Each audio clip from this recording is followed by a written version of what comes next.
অনিলের জাতি কি? সে নিশ্চয় একটা ছেলে, বয় বা মানুষ, ম্যান। তাহলে তার জাতি কি? বয় বা ম্যান, আমরা বলতে পারি ম্যান। তাহলে এইটা হলো জাতিবাচক বা কমন নাউন। এদিকে আমরা রিভার গঙ্গার নাম লিখেছি। রিভার গঙ্গা, গঙ্গা নিশ্চয় একটা নদীর নাম, কিন্তু কিসের নাম? নদীর নাম। যেহেতু নদী একটা জাতিবাচক শব্দ, তাই এই রিভার হলো কমন নাউন।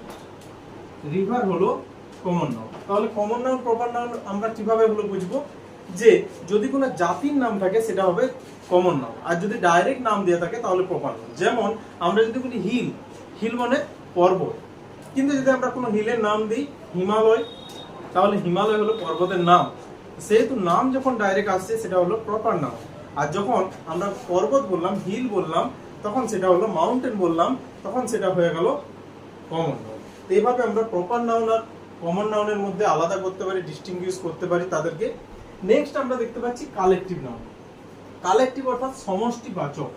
সমষ্টিবাচক বিভিন্ন নাউনের সমষ্টি, বিভিন্ন বস্তুর সমষ্টি। যেমন আমরা যদি বলি মানুষের ভিড়, মানুষের ভিড়কে কি বলি? আমরা ক্রাউড বলি।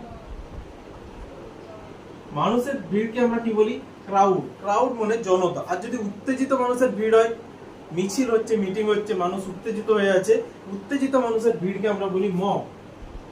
মব, ক্রাউড, মব, এগুলো হলো পাবলিকের সঙ্গে বোঝায়। যদি কোনো একটা শ্রেণীকক্ষে অনেকজন স্টুডেন্ট আছে, সেই স্টুডেন্টকে একসাথে আমরা বলি ক্লাস। সেই স্টুডেন্টদেরকে একসাথে আমরা বলি ক্লাস বা শ্রেণী। এইরকম জিনিসগুলো হলো গ্রুপে যেগুলো থাকবে, সমষ্টিতে যেগুলো থাকবে, সেগুলোকে আমরা কালেকটিভ নাউন বলি। এই কালেকটিভ নাউনের বিভিন্ন ভাগ আছে। আমরা যেমন বলি যে সোয়াম অফ বিস, অর্থাৎ মৌমাছির ঝাঁক। আমরা যদি বলতে পারি সোল অফ ফিশেস, সোল বা স্কুল অফ ফিশেস, সোল বা স্কুল, সোল অফ ফিশেস বা স্কুল অফ ফিশেস আমরা বলতে পারি মাছের ঝাঁক।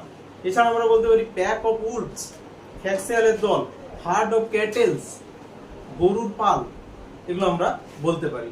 প্রাইড অফ টাইগার, টাইগারের সাথে প্রাইড যায়, প্রাইড অফ টাইগার, এগুলো আমরা বলতে পারি। Troops of soldier, troops of soldier. এই ব্যাটালিয়ন, ব্রাঞ্চেস অফ ফ্লাওয়ার, এগুলো আমরা বলতে পারি। এগুলো হচ্ছে কালেকটিভ নাউন।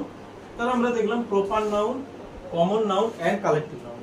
এরপর আমরা দেখব ম্যাটেরিয়াল নাউন, বস্তুবাচক নাউন। অর্থাৎ বস্তু কোনো জীব না, এটা জড় পদার্থ, বস্তু হতে পারে। যেমন ম্যাটেরিয়াল নাউনে আমরা পেতে পারি উড, উড অর্থাৎ কাঠ বা জঙ্গলও বলতে পারি। কিন্তু আমরা যখন ট্রি বলবো তখন সেটা কমন নাউন হয়ে যাবে।